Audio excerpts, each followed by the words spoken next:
مسئلہ کل کی تقریر سے منسلک اور مربوط ہے کہ انسان کو نبی شناسی کی صلاحیت اس میں پیدا ہونا چاہیے، اس لیے کہ اگر وہ نبی کو نہیں پہچانتا تو پھر خدا کو کیسے پہچانے گا اور قرآن کو کیسے پہچانے گا، ملائکہ کو کیسے پہچانے گا، قیامت کو کیسے پہچانے گا؟ تو سب سے پہلے جو ہے وہ آپ نبی کو پہچان لیں اور جان لیں کہ نبی کیا ہے۔ جب نبی کو جان لیں گے تو پھر ہدایت کے سارے سرچشمے آپ پر بے نقاب ہو جائیں گے۔ پھر کسی چیز میں آپ کو غلط فہمی یا غلطی کا امکان نہیں ہوگا، کیونکہ آپ مرکز ہدایت سے وابستہ ہیں، یعنی نبی سے۔ اور نبی ہر بات جو کہے گا وہ صحیح کہے گا، غلط نہیں کہے گا۔ لیکن ہماری جو بدنصیبی 14 صدیوں سے چلی آ رہی ہے وہ یہ کہ ملوکیت جو تھی وہ ہم پر مسلط رہی۔ 1922 تک ہم پر ملوکیت مسلط رہی ہے۔ آج بھی ملوکیت کسی نہ کسی حال میں زندہ ہے۔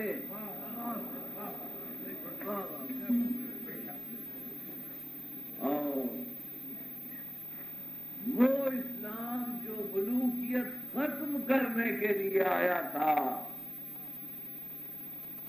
کتنا بڑا المیہ ہے کہ وہ اسلام جو ملوکیت ختم کرنے کے لیے آیا تھا، اسی اسلام میں 14 صدیوں سے اب تک ملوکیت چلی آ رہی ہے اور لوگ اس کی تعریف پر تعریف کیے جا رہے ہیں۔ خود طلسم قیصر و کسریٰ شکست، خود برسرے تخت ملوکیت نشست۔ خود ہی تو قیصر و کسریٰ کا تخت تم نے توڑا اور خود ہی اس کی سجاوٹ بن گئے۔ اور آج ان لوگوں سے جہاں ملوکیت ہے اجتناب کرنا چاہیے، گریز کرنا چاہیے، اس کی طرف پردہ امداد کی جا رہی ہے، جو اسلام کے بالکل منافی ہے۔ اسلام میں اور ملوکیت میں اجتماع کبھی نہیں ہو سکتا۔ جہاں بادشاہ ہے وہاں خدا نہیں، جہاں خدا ہے وہاں بادشاہ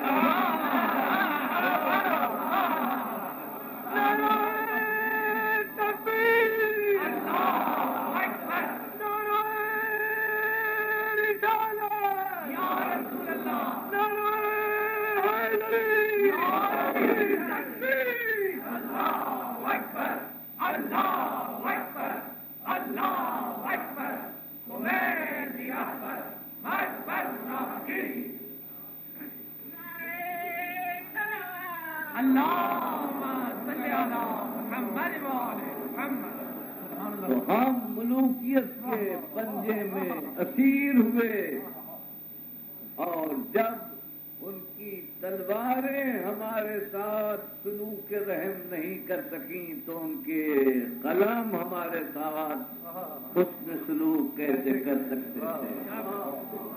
لہذا ایک طرف تو تلواروں سے گردنیں کاٹی گئیں اور زبانیں کاٹی گئیں، اور دوسری طرف تحریروں سے خدا کے منشا اور خدا کا مقصد اور خدا کی شریعت کو ختم کیا گیا۔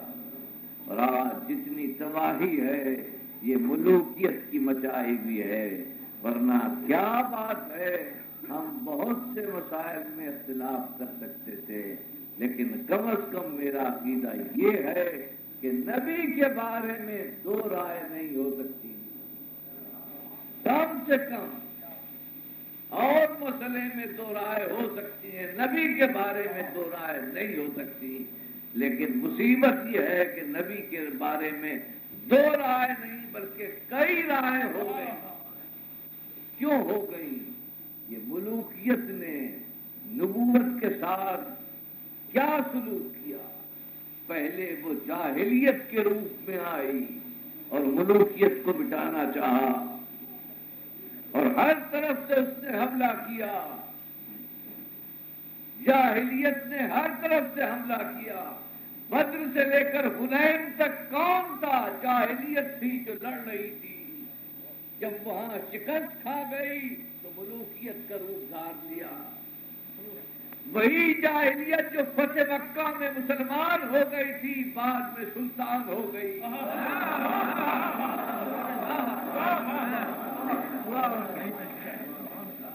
اور اس کا نتیجہ یہ ہوا کہ ہمارے پاس رسول کے بارے میں رائے مختلف ہے۔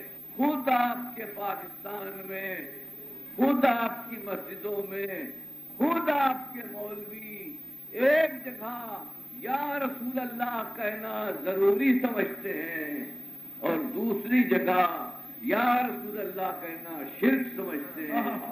کیا یہ ایسا نہیں ہے؟ اب رسول کوئی ایسی چیز یا علی کے بارے میں تو آپ کہہ سکتے ہیں کہ یہ ایک خاص فرقے کی بات ہے، لیکن رسول کے بارے میں تو آپ نہیں کہہ سکتے۔ یا رسول اللہ کہنا بھی اگر شرک ہے تو اب توحید کہاں سے آئے گی؟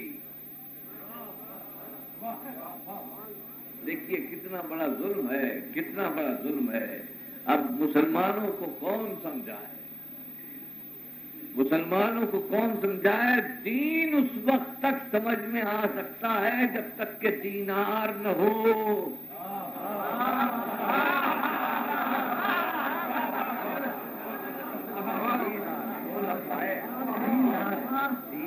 مگر دینار کے آگے کوئی بار نہیں چلتا۔ میں کیا کروں؟ بھلا آپ خود سوچیں، آپ سمجھیں کہ یا رسول اللہ کہنے سے شرک ہو سکتا ہے؟ وہ کہتے ہیں کہ اللہ کے سوا کسی کو نہ پکارو۔ ہم بھی یہی چاہتے ہیں کہ اللہ کے سوا کسی کو نہ پکارے۔ ہمیں کیا تکلیف ہے اگر ایک آدمی ہمارا کام کر دیتا ہے تو دوسرے کو پکارنا ضروری ہے؟ اگر آئی جی ہمارے پاس ہر وقت موجود ہو تو ہم ایس ایچ او کے پاس ضرور جائیں گے، مگر آئی جی ملتا نہیں بغیر ایس ایچ او کے، اس لیے ہم اس کے پاس جاتے ہیں۔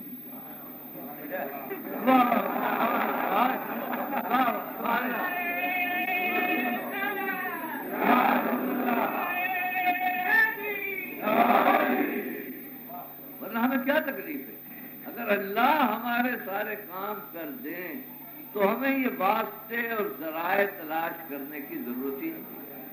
ہمارے سارے کام پورے ہو جائیں، اللہ ہمارے کام پورے کر دے، سارے کام اللہ کرے گا، تو پھر ہمیں ضرورت نہیں ہے کہ ہم کسی غیر کے پاس جائیں گے۔ ہمیں رسول کی کیا ضرورت ہے؟ دوسروں کو کیا ضرورت؟ کام پورے کر دے تو ہمیں پھر چاہیے کیا؟ مگر اللہ تو کام پورے کرتا ہی نہیں۔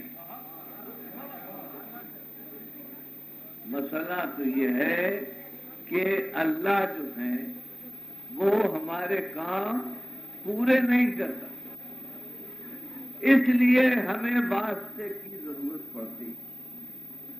ہمارے پاکستان میں بھی کام نہیں ہوتا، اس لیے ہمیں سفارش کی ضرورت ہوتی ہے۔ تو جہاں کام نہیں ہوتا وہاں سفارش کی ضرورت ہوتی ہے، اور جہاں کام ہو جائے وہاں سفارش کی ضرورت نہیں ہوتی۔ آپ اس پر نہ جائیے کہ عورتیں بول رہی ہیں ان کے پاس کام ہی اور کیا ہے آپ تو یہ تو ہوتا ہی رہتا ہے بظاہر کہ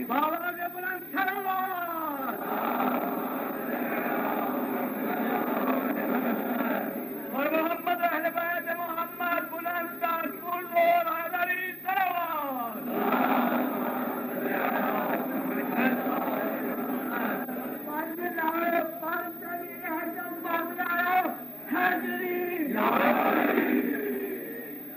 تو اس بات کو آپ لوگ بہت غور سے سنیں، یہ علمی بات ہے اور ہم چاہتے ہیں کہ ہمارے نوجوان جب ہماری تقریر سنیں تو اس کو دوہرا سکیں، بات کر سکیں۔ یہ نہیں آپ میں سے ہر ایک مبلغ ہے، میں آپ کا مبلغ ہوں اور آپ میرے مبلغ ہیں، میری بات کو دوسروں تک پہنچائیں۔ اگر کوئی یہ کہے کہ جی قرآن میں ہے کہ اللہ کے سوا کسی کو نہ پکارو، تو آپ کہیے کہ ہمیں کس ڈاکٹر نے بتایا ہے کہ ہم اللہ کے سوا کسی کو پکاریں؟ اور کہتے ہیں مسجد میں تو بالکل نہ پکارو، تو ہمیں کیا ضرورت ہے کہ مسجد میں پکاریں؟ یہ مسجد میں تو بدنصیب مؤذن پکارتا ہے۔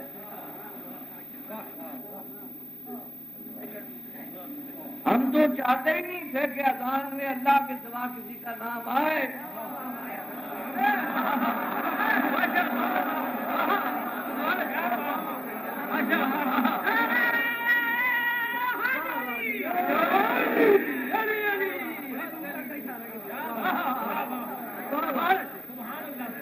ضرورت ہی نہیں تھی رسول اللہ کا نام لینے کی، ضرورت ہی نہیں تھی، اللہ اکبر کافی تھا۔ یہ تو خام خواہ رسول کا اضافہ ہوا۔ دو صورتیں ہیں، یا رسول نے اپنے نام کی شہرت کے لیے ایسا کیا یا آپ کے دین کا فیصلہ، اپنے نام کی شہرت کے لیے ایسا کیا یا اللہ نے ایسا چاہا۔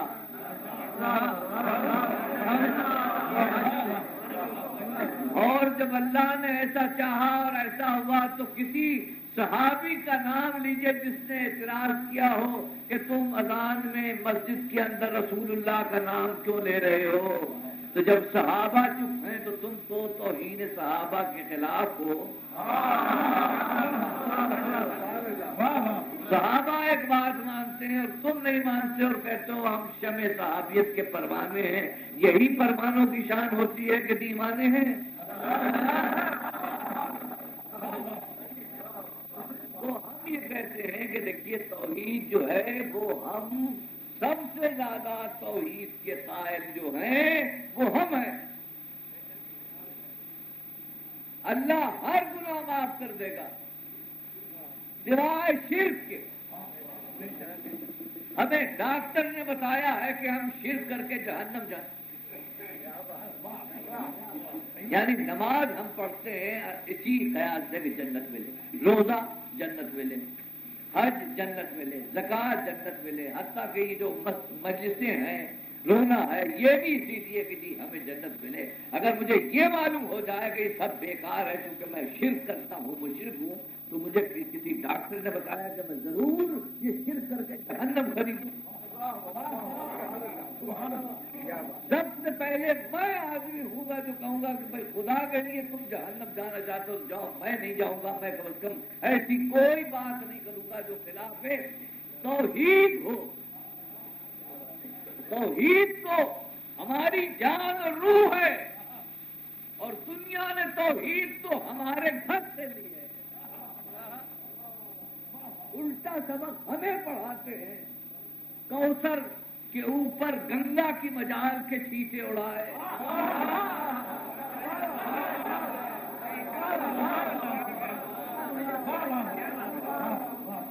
ہم سے کہتے ہیں کہ جی آپ موحد بنیں، آپ شرک نہ کریں، آپ شرک نہ کریں۔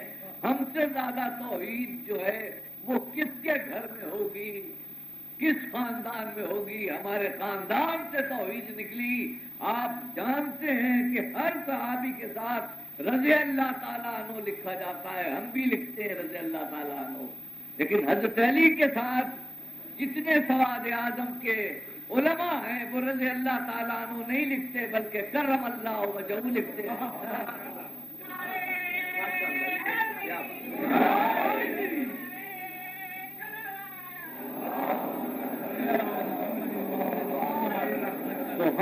تو نہیں کہا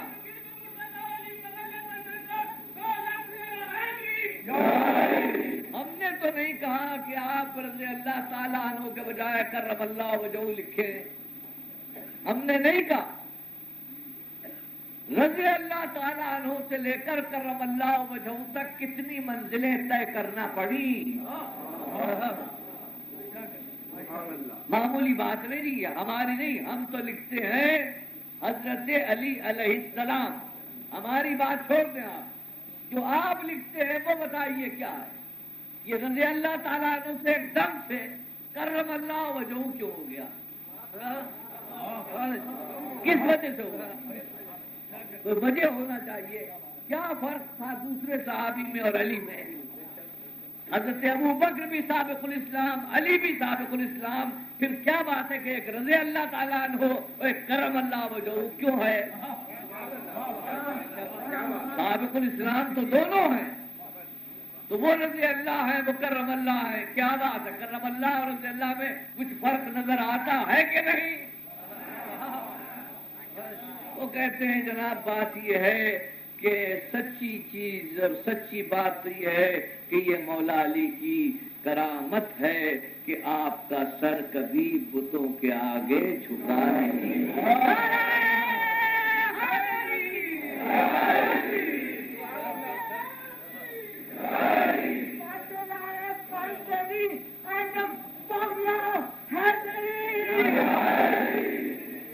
اب آپ سمجھ گئے کہ یہ میرے عقائد نہیں ہیں.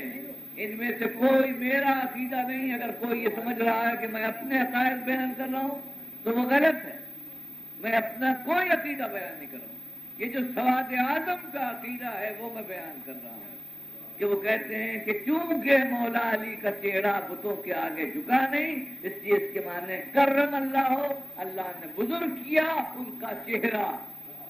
رضی اللہ کے معنی اللہ راضی ہوا ان سے، اور کرم اللہ وجہہ کے معنی یہ کہ اللہ نے بزرگ کیا ان کا چہرہ. یعنی وہ بتوں کے آگے کبھی جھکے نہیں، بلکہ ان کی روایت میں ہے جس کی تصدیق ہماری روایت سے نہیں ہے کہ جب فاطمہ بنت اسد کعبے میں بتوں کے آگے جھکنا چاہتی تھی، یہ ہماری روایت نہیں ہے، انہی کی روایت ہے. جھکنا چاہتی تھی تو علی شکم مادر میں اس طرح کروٹ لیتے تھے کہ وہ بتوں کے آگے جھک نہیں پاتے تھے.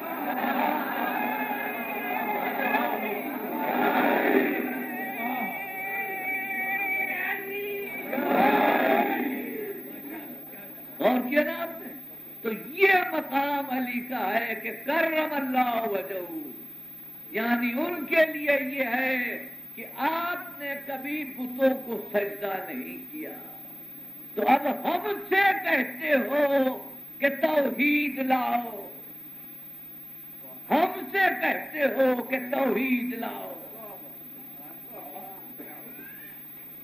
ابو لہب جب قرآن پڑھنے لگے اور شیطان انجیل پڑھنے لگے تو حامل قرآن کو چپ رہنے کے سوا سہارا کیا؟ ہم سے کہتے ہیں توحید لاؤ، یعنی جن کے خاندان نے، جنہوں نے اس خاندان سے توحید لی جس میں کسی نے سجدہ بتوں کو نہیں کیا، اس سے کہتے ہیں کہ توحید کہاں ہے. اور جہاں ساری زندگی بتوں کو سجدے کرتے کرتے گزر گئی، وہ کہتے ہیں کہ جی توحید ہونا چاہیے، شرک نہیں ہونا چاہیے، توحید ہونا چاہیے. تو بھائی ہم جو ہیں تو اس سے ہم نے توحید لی ہے جو بت شکن ہے، بت پرست نہیں ہے. لہذا توحید تو ہمارے ہر رگ رگ میں رچی بسی ہے. توحید سے تو ہم کسی لمحہ دور نہیں ہو سکتی. ہاں اب یہ کہو کہ جی پکارتے کیوں ہیں؟ یا رسول اللہ کیوں پکارتے ہیں؟ یا علی کیوں پکارتے ہیں؟ تو یہ ہم نہیں پکارتے ہیں، یہ ہم نہیں پکارتے ہیں. ہم تو مجبور ہیں کہ رسول کو پکارے، اس لیے کہ مجبور ہیں، رسول کا سہارا ہے، رسول کے سہارے کے بغیر چل نہیں سکتے، مگر اللہ تو مجبور نہیں ہے، اللہ تو مجبور نہیں ہے، اس نے بغیر رسول کے قرآن کیوں نہیں بھیج دیا؟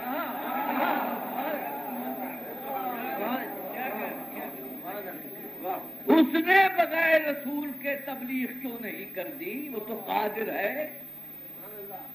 یعنی ہم جو مجبور ہیں تو قصوروار ہیں، اور اللہ جو قادر ہے اس کا کوئی جرم نہیں۔ وہ چاہتا تو براہ راست بھیج سکتا تھا، نہیں بھیج سکتا تھا، رسول کا سہارا کیوں لیا؟ تو وہ مختار ہو کر رسول کا سہارا لے، ہم مجبور ہو کر اگر سہارا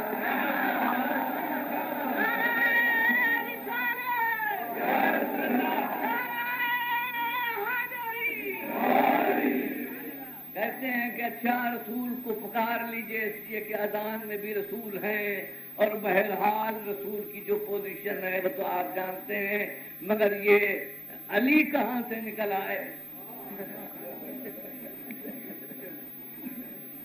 تو وہ اس میں بھی وہی بات میں کہوں گا کہ ہم نے بھی علی کو نہیں پکارا، ہم نے بھی علی کو نہیں پکارا۔ ہمارے لیے تو یہ ہے کہ لقد کان لکم فی رسول اللہ اسوۃ حسنہ، جو رسول کو دیکھو وہی کرتے کرتے چلو۔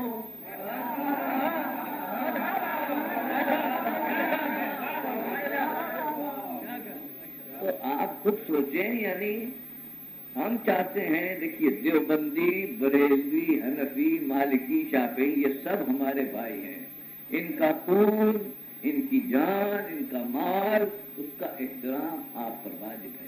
جس نے کسی مسلمان کو قتل کیا اس نے ابدی جہنم حاصل کیا، جس نے کسی مسلمان کے مال کو لوٹا وہ جہنم میں چلے گا، یہ ہمارا عقیدہ ہے۔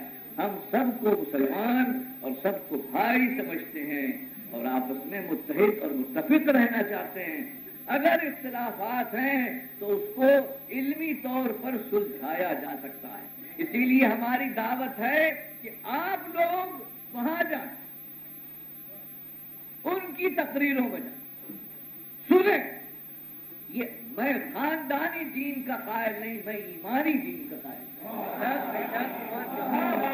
ہو سکتا ہے کہ میں آپ کو گمراہ کرتا ہوں، آپ کو غلط راستے پر لے جاتا ہوں، آپ ان کی تقریریں سنیں اور پھر میری تقریر سنیں، مقابلہ کریں، دلیل کی بات دلیل سے ہوگی، برہان کی بات برہان سے ہوگی۔ اسی طرح ان کا بھی فرض ہے کہ آئیں اور سنیں۔ یہ ہم کب کہتے ہیں کہ مان لیں، مگر کم از کم جان لیں۔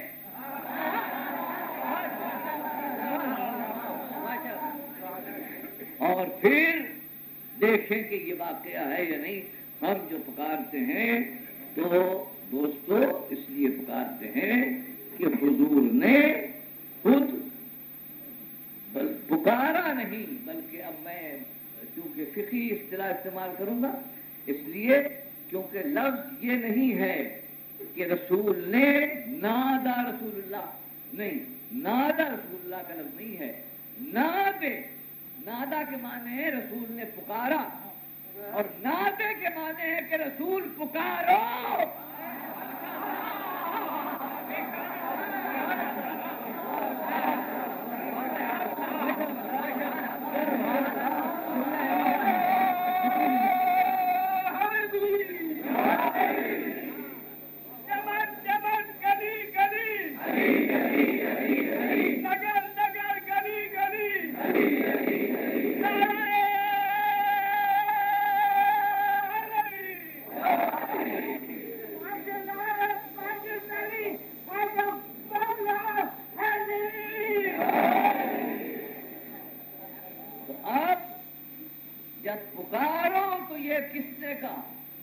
جبریل کی ہمت نہیں کہ رسول سے کہے کہ پکارو، خدا نے کہا کہ پکارو، تو اب رسول نے ہی نہیں پکارا بلکہ خدا نے رسول سے پکروایا۔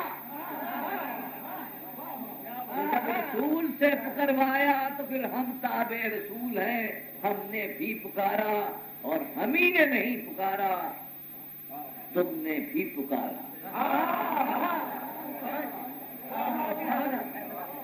پکارا سب نے، یہی تو کمال ہے۔ حق کا کمال کیا ہے کہ یعلو ولا یولا، بلند ہوتا ہے اس کو بلند کیا نہیں جاتا۔ الحق کو یعلو ولا یولا، حق بلند ہوتا ہے، اس کو بلند کرنے کی ضرورت نہیں ہوتی۔ پکارنے کی بات جہاں تک ہے کہ ہم نے بھی پکارا اور تم نے بھی پکارا، فرق یہ ہے کہ ہم نے محبت سے پکارا، تم نے ضرورت سے پکارا۔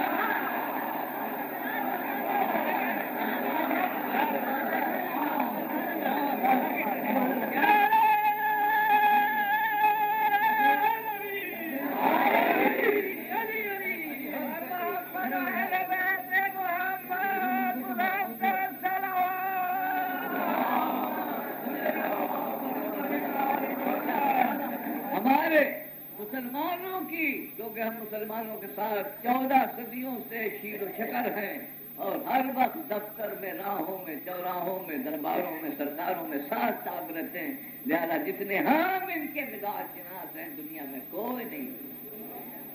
ہمارے مسلمان بھائی بہت اچھے ہیں، بہت موقع شناس ہیں۔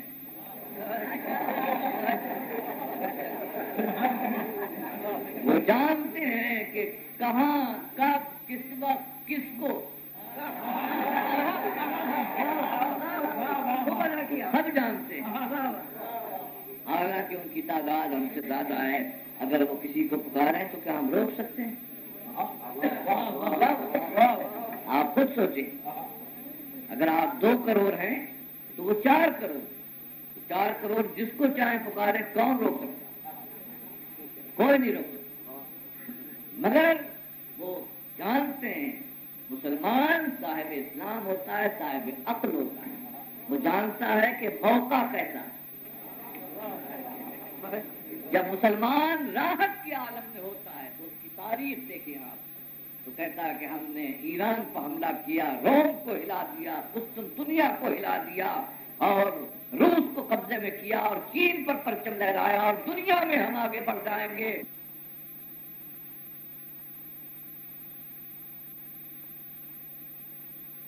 نہیں ہو رہا، اور جب اس پر حملہ شروع ہوتا ہے، کسی کی تکرار ہوتی ہے، کسی کی للکار ہوتی ہے، کسی کا حملہ ہوتا ہے، اور چاروں طرف دیکھتا ہے کہ کوئی اس کو مددگار نظر نہیں آتا ہے، تو اس وقت کہتا ہے علی علی علی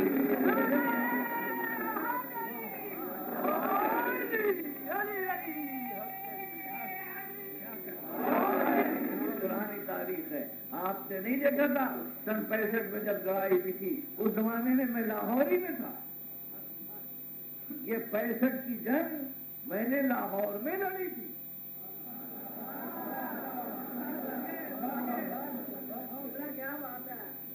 تو میں یہی تھا، میں نے دیکھا تھا کہ ریڈیو سے، ٹی وی سے، ابھی ریڈیو پر تو ہمارا کنٹرول نہیں ہے نا، ٹی وی پر تو ہمارا کنٹرول نہیں ہے نا، فوجیوں پر ہمارا کنٹرول تو نہیں ہے نا، فوجیوں میں بھی اکثریت دوسروں کی ہے، پولیس میں بھی اکثریت دوسروں کی ہے، ہم نے کب کسی کی اکثریت نہیں مانی۔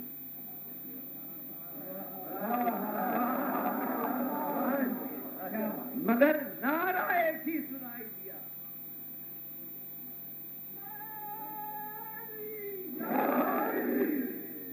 تو ہم نے کسی سے کہا تھا یا ہم نے دباؤ ڈالا تھا کہ آپ ضرور ایسا کریں، مگر مسلمان جانتا تھا کہ کب، کہاں، کس وقت، کس کو۔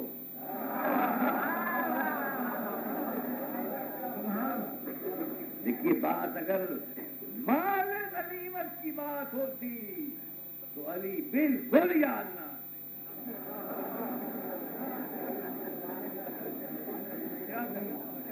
تو پھر مالدار لوگ یاد آتے، سرمایہ دار لوگ یاد آتے، اس وقت کبھی علی یاد نہ آتے۔ لیکن جب دیکھا کہ دشمن قوی ہے اور اس کے ارادے خوفناک ہیں، اور چودھری نے تو یہاں تک کہہ دیا تھا، یہ اس لیے بار بار کہتا ہوں کہ ہمارے بچے جو اس وقت چھوٹے تھے اب جوان ہو گئے ہیں، وہ اس باتوں کو یاد رکھیں کہ جو ان کا کمانڈر ان چیف تھا اس نے یہاں تک کہہ دیا تھا کہ 12 بجے ہم لاہور کے جیم خانے میں ہوں گے، وقت بھی بتا دیا تھا۔ پتا نہیں چہرہ اس نے سکھوں کا دیکھا تھا یا ہمارا دیکھا تھا۔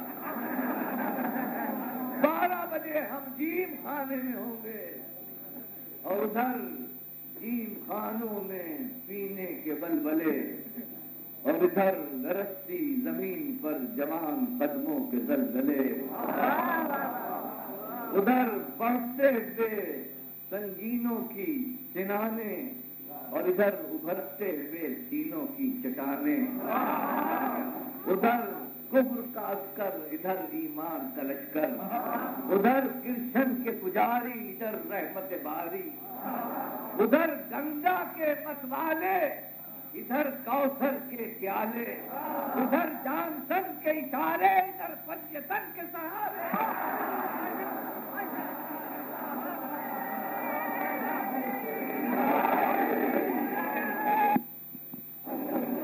اور میں تو اس کو پسند کرتا ہوں کہ اس نعرے کو ایٹم بم کے طور پر استعمال کیا جائے، کیونکہ ضیاء الحق کو اس وقت سب سے زیادہ ضرورت اسی کی ہے۔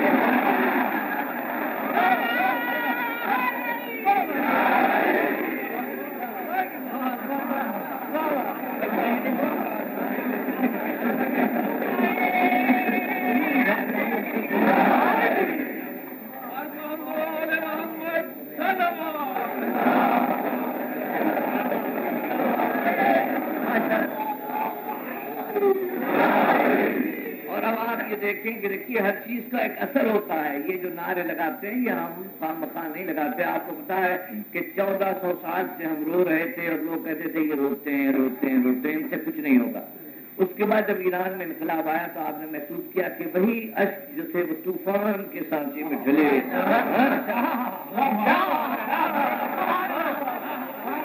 اور بڑی بڑی تابوتی قوتیں بہ گئیں۔ تو یہ واقعات جو ہم دہراتے ہیں ضروری نہیں کہ آج ہی اس کا کوئی نتیجہ نکل آئے، کبھی 14 سال 100 سال کے بعد نکلتا ہے، کبھی 1500 سال کے بعد آتا ہے۔ ابراہیم نے 2000 سال پہلے رسول کی دعا کی تھی اور 2000 سال کے بعد رسول آیا تھا، تو اکثر دعائیں پہلے ہوتی ہیں اور منتظر بعد میں آتا ہے۔ تو اب جو ہم اپنے نوجوانوں کو اور بچوں کو جو نعرے کے عادی بناتے ہیں تو اس کی وجوہ ہے، اسباب ہیں۔ اب اگر میں آج ہی کہہ دوں کہ میں امریکہ پر حملہ کرنا چاہتا ہوں تو پاکستان کے لیے مصیبت ہو جائے، سارے ملک کے لیے آفت ہو جائے، تو میں یہ اعلان کیوں کروں؟ حالانکہ میرا ارادہ ہے۔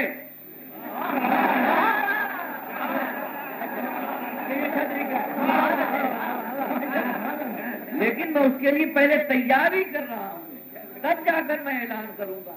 تو اسی طرح ہم جب یہ کہتے ہیں، نام لیتے ہیں، تو نام لینے کا فائدہ میں آپ کو بتاتا ہوں، اور یہ فائدہ تو ہے جو آپ موجودہ شہادت سے تسلیم کر لیں گے کہ کیا فائدہ ہے علی کے نام لینے سے۔ میں نے ایک سپاہی سے جو میرا ہم مذہب نہیں تھا، میں نے اس سے یہ کہا کہ آپ اتنا بڑا جہاد کرتے ہیں، نعرہ تکبیر لگاتے ہیں، اچھا کام کرتے ہیں، ایک بدعتی نعرہ ہے نعرہ حیدری، اس کے لگانے کی کیا ضرورت ہے؟ جب مولوی بگڑ رہے ہیں، آپ کے ناراض ہیں، تو آپ اس کو ترک کر دیجئے۔ آخر جنگ تو بہرحال آپ کو لڑنی ہے، تو نعرہ تکبیر کافی ہے۔ تو اس نے کہا کہ مولانا جنگ کا میدان اور ہے اور منبر کا میدان اور ہے۔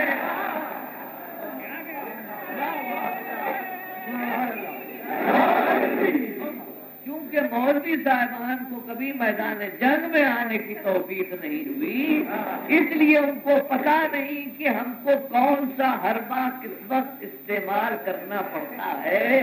ہم ہر جملے کی تاثیر جانتے ہیں۔ جب نعرہ تکبیر بلند کرتے ہیں تو دل پہلو میں دہل جاتے ہیں، اور جب نعرہ حیدری بلند ہوتا ہے تو دل پہلو سے نکل جاتے ہیں۔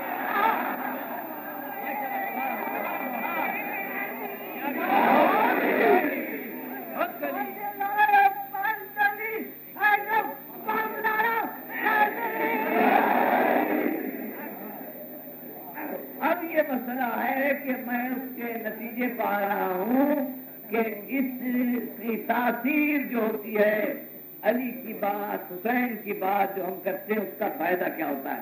تو آپ کو معلوم ہونا چاہیے کہ سن 65 میں اسی لاہور میں تھا، آپ بھی یہی موجود تھے، ہم سب سو رہے تھے اور دشمن نے راتوں رات حملہ کیا تھا جس کی کوئی اطلاع ہمیں نہیں مل سکی.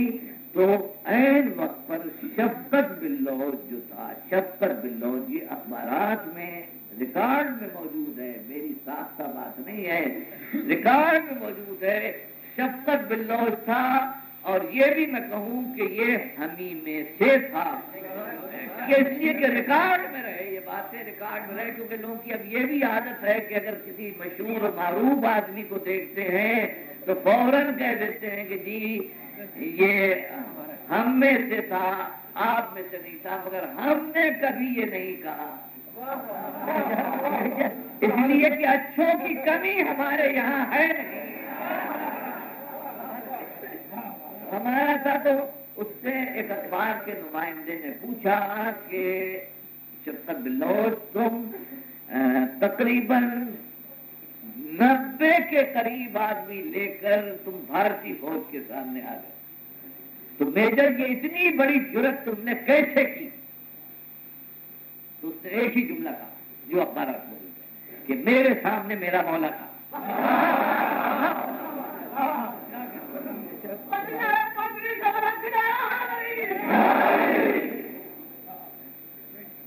اب آپ دیکھیے کہ ہم تو مجالس پڑھتے ہیں اور یہ میجر جنرل کرنل بہرحال آتے ہیں مجالس میں سنتے ہیں، تو اس نے کہا کہ میرے سامنے میرا مولا تھا. میرا مولا جو تھا وہ 72 آدمی لے کر آیا تھا اور میں تو 90 آدمی لے کر آیا. تو دیکھا آپ نے کب کی بات کہاں اثر انداز. یہ ہمارے ذکر بیکار نہیں جاتے، بیکار نہیں جاتے. انہی بچوں میں فوجی بنیں گے، انہی بچوں میں ڈاکٹر بنیں گے، انہی بچوں میں سارے مستقبل کے جتنے شعبے ہیں اس میں کامیاب بنیں گے. تو ان کے ذہنوں میں بات ڈالتے ہیں کہ اگر فوجی بنو تو کبھی دشمن کی فوج سے خوف نہ رہا ہو. ادھر 30,000 تھے اور ادھر 72 تھے، اور 72 میں کوئی نہیں ڈرتا تھا اور وہ سب ڈرتے تھے. 72 میں ایک نہیں ٹوٹا. اگر ایک بھی ٹوٹ جاتا تو کوئی تعجب کی بات نہیں. اگر حسین کے سب ٹوٹ کے چلے جاتے تو کوئی تعجب کی بات نہیں.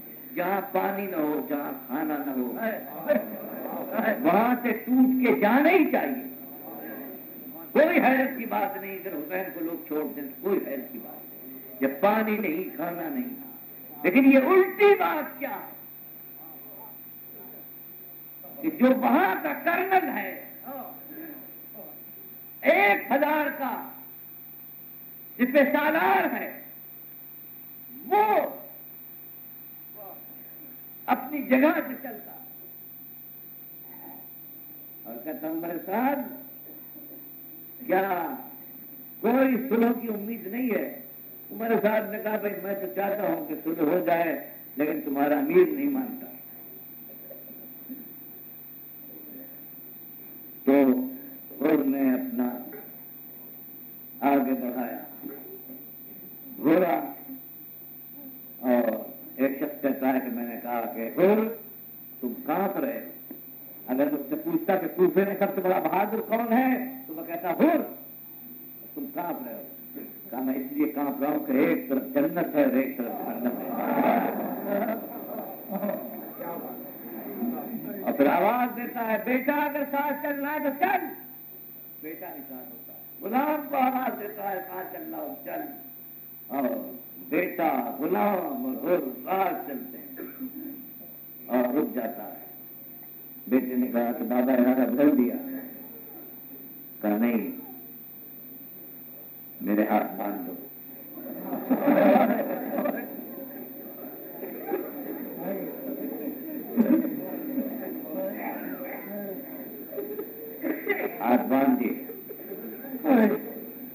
پھر آگے چلے تو بابا رک گئے، چہرہ بدل دیا کہ نہیں میری تباہ میرے منہ پر ڈال دو، اور اس طرح پہنچ چلے ہیں۔ اور ادھر دیکھا ہے تو امام حسین نے اشارہ کیا، اے سپاہ حسینی جاؤ،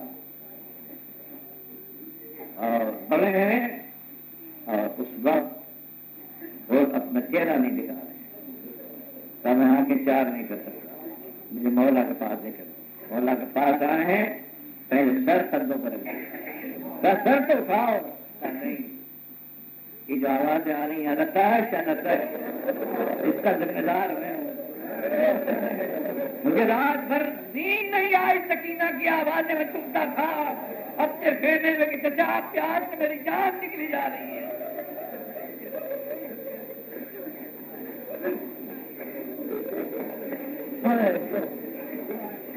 مجھے معاف کر دینا، کیا میری خطا معاف ہو سکتی ہے؟ کیا کہنا، حسین غفور تھا، حسین رحیم تھا، بخشنے والا تھا، کہاں تیری ماں نے کیا اچھا تیرا نام رکھا ہے، کیا اچھا تیرا نام رکھا ہے، دور ہے اور پھر جاتے ہیں، جاتے ہی حملہ کر کے شہید ہوتے ہیں، اور جب شہید ہوتے ہیں تو آواز آتی ہے حسین کی کہ زینب اور شہید ہو گئے، تو سیلانیاں اسی طرح روتی ہیں اور کے اوپر۔ یہ تقدیر ہے، یہ تقدیر ہے دوستو۔ ہم واقعات جو بیان کرتے ہیں تو وہ اس لیے کہ ہم میں جذبے پیدا ہو، یہ ہم رونے رلانے کے لیے نہیں بیان کرتے، یہ قصہ کہانی نہیں ہے، ہم میں جذبے پیدا ہو۔ دو ہی راستے، یا حسین بن جاؤ یا زینب بن جاؤ، تیسرا کوئی راستہ نہیں، تیسرا کوئی راستہ نہیں۔ مردوں کے لیے یہ ہے کہ وہ قربانیاں دیں اپنے حق کے لیے، اور عورتوں کے لیے یہ ہے کہ وہ مردوں کے حق کو لے کر تبلیغ کر۔ اگر ایک جز بھی کربلا میں نہ ہوتا تو کربلا کی تاریخ دفن ہو گئی ہوتی۔ حسین کربلا میں دفن ہو جاتے اگر زینب نہ ہوتی۔ یہ تاریخی جملہ ہے، حسین کربلا میں دفن ہو جاتے اگر زینب نہ ہوتی، اور آج ہر قلب مومن میں دفن ہے اس لیے کہ زینب نے بات ہوتی۔ روتے ہم اس لیے نہیں ہے کہ حسین شہید کیوں ہوئے، شہید ہونا خاندان ہاشمی کی عادت اور شرافت ہے، اس پر کوئی رونا نہیں کہ اکبر کے خنجر لگا کے قاسم کا لاشا پامال ہوا، عباس کے بازو کٹے۔ مردوں کے تو بازو نہیں کٹتے، کیا کٹتے ہیں؟ مردوں کے سینے برچیوں سے نہیں شہید ہوتے تو کس کے ہوتے ہیں؟ یہ کوئی نئی بات ہوئی کربلا میں جو پہلے نہیں ہوئی؟ کاٹ دو گلا، حسین کا جرم ہے کہ بیعت نہیں کرتا، تمہیں سزا ملنا چاہیے نا، گلا کاٹ دو۔ اور اب بات کا جرم یہ نہیں ہے کہ بھوکا پیاسا 800 آدمیوں کو قتل کر رہا ہے تو کاٹ دو اس کے بازو، اور اکبر کا جرم یہ نہیں ہے کہ بھوکا پیاسا 120 آدمی کو مار رہا ہے تو لگا دو خنجر۔ اور یہ 14 سال کا قاسم حسن کا یتیم 80 آدمی مارتا ہے، پھر اس کو تمہیں چھوڑ دینا چاہیے؟ نہیں، پڑھو اور جس طرح چاہتے ہو قتل کر دو، اور جو جذبہ تمہیں حسن کے لیے تھا اگر وہاں تم حسن کی لاش پامال نہیں کر سکے تو اس کو پورا کر لو، اور اب قاسم کی لاش پامال کر کے تسکین دے دو روکنے والے۔ لیکن میں تو یہ کہتا ہوں، میرا کہنا یہ ہے کہ میں نے کب روکا کہ آپ قتل نہ کیجیے، آپ نہ ماریے، مرنے والے جان دینے والے فوجی مرد جی بھی ہوتے ہیں، لیکن میں پوچھتا ہوں کہ اکبر نے کس کو قتل کیا؟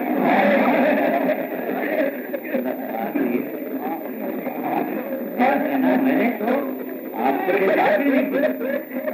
اکبر نے کس کو قتل، یہ دیکھنا ہے کہ اکبر کا کیا جرم تھا۔ وہ حل من ناصر کی صدا، حل من مغیث یغیث کی صدا، اور کسی کا جھولے پر نہ ٹھہرنا، اور وہ آواز خیمے سے بلند ہونا، اور وہ حسین کا پلٹ کے آنا کہ زینب ابھی میں زندہ ہوں، کیوں رو رہی ہو؟ تو ہم نہیں رو رہے ہیں، جب سے آواز سنی ہے اصغر جھولے پر لیٹتے نہیں، یہ ہے منزل حسین۔ اصغر شریک رہو فوج میں، لے نہیں جائیں گے جب تک تم آمادگی ظاہر نہ کرو۔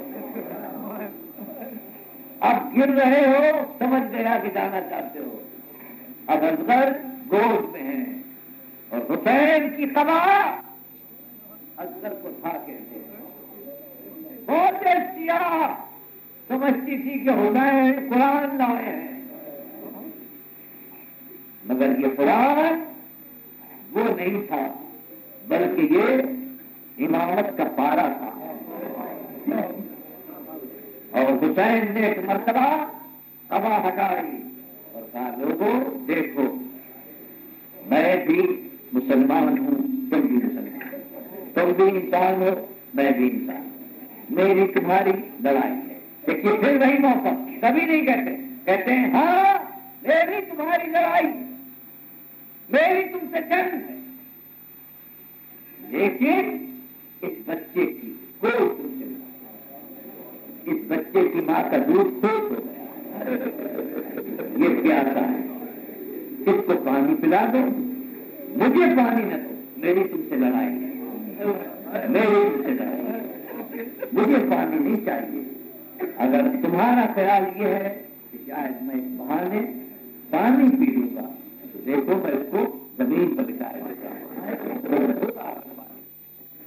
کسی سے کچھ نہیں سنا۔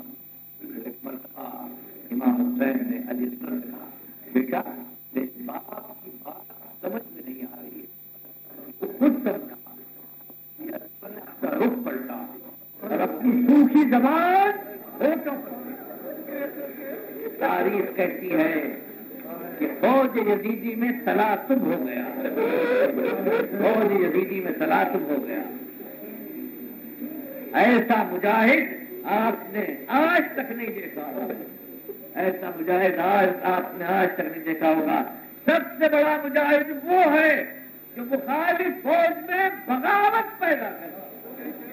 عباس لڑے بغاوت نہیں ہوئی، قاسم لڑے بغاوت نہیں ہوئی، اکبر لڑے بغاوت نہیں ہوئی، حبیب لڑے بغاوت نہیں ہوئی، لیکن اصغر سامنے آئے اور زبان پھیری تو سرداران فوج یزیدی آستین اڑک کر آ گئے، میرے ساتھ اصغر کو پانی پلا دے۔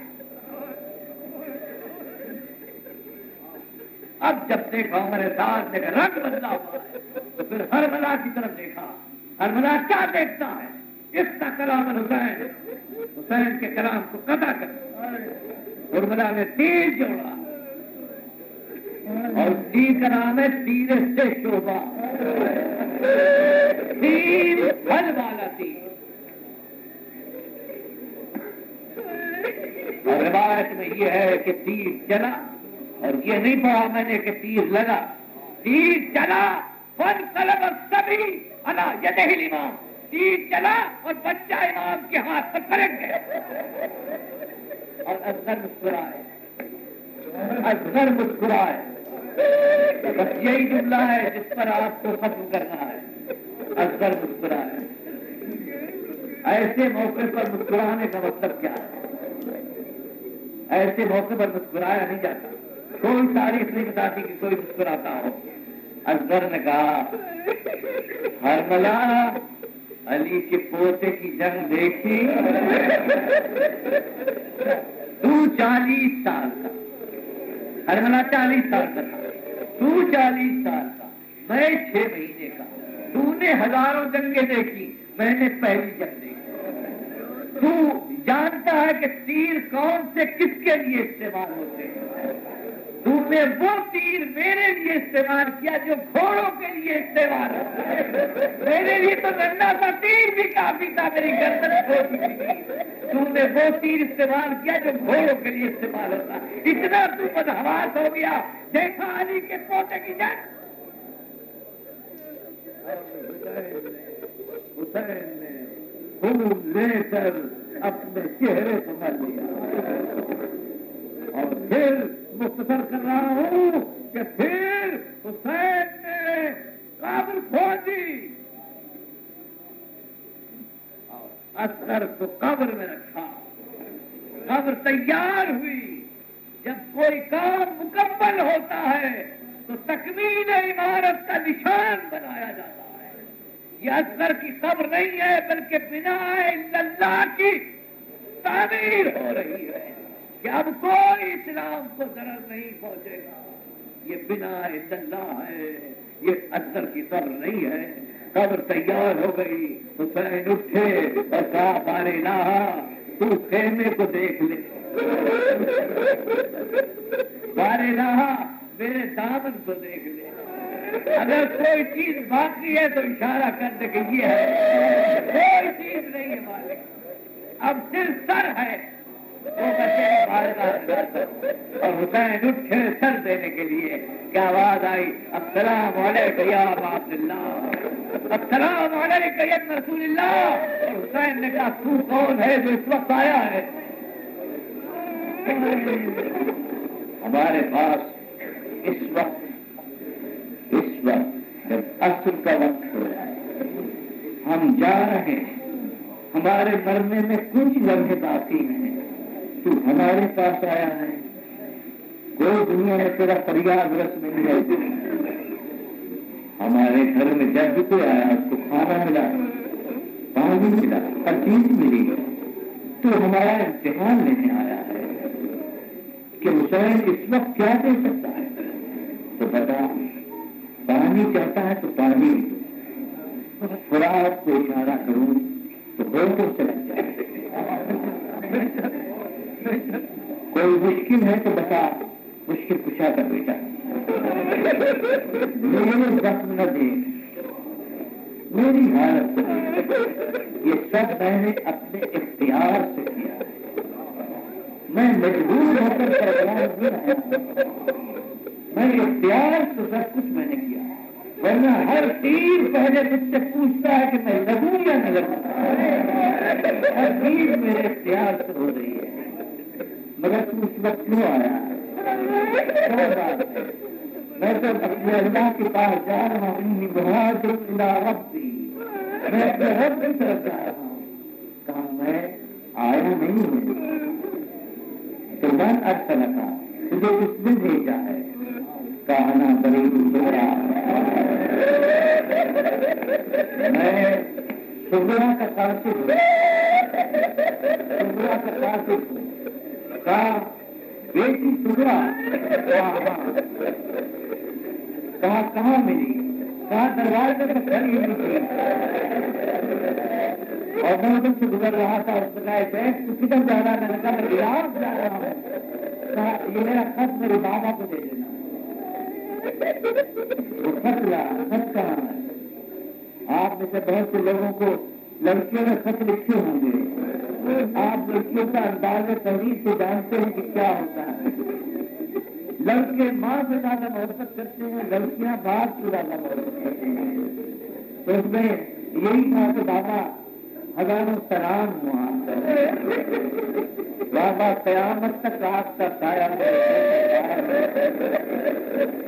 بابا میرا سلام میرے چچا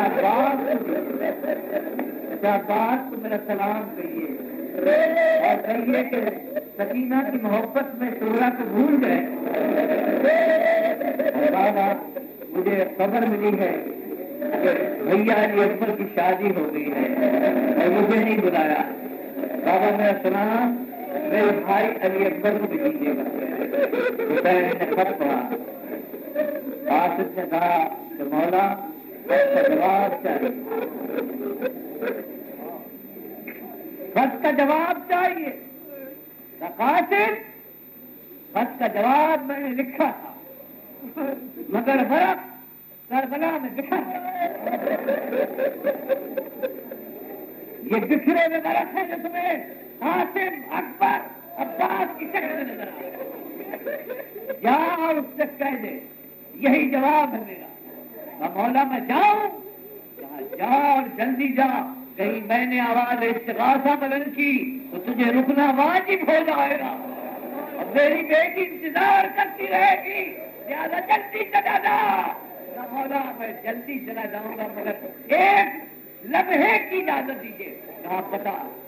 مولا دروازے پر کھڑی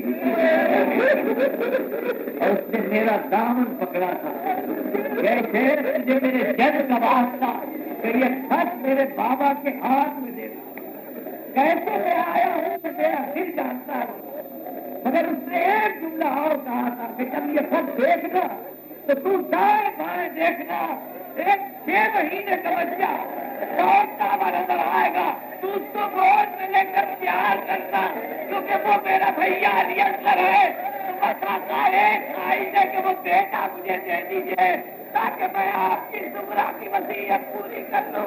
خدای سے کہا جا کے زمرہ سے کہہ دے رہا تمہارا ہے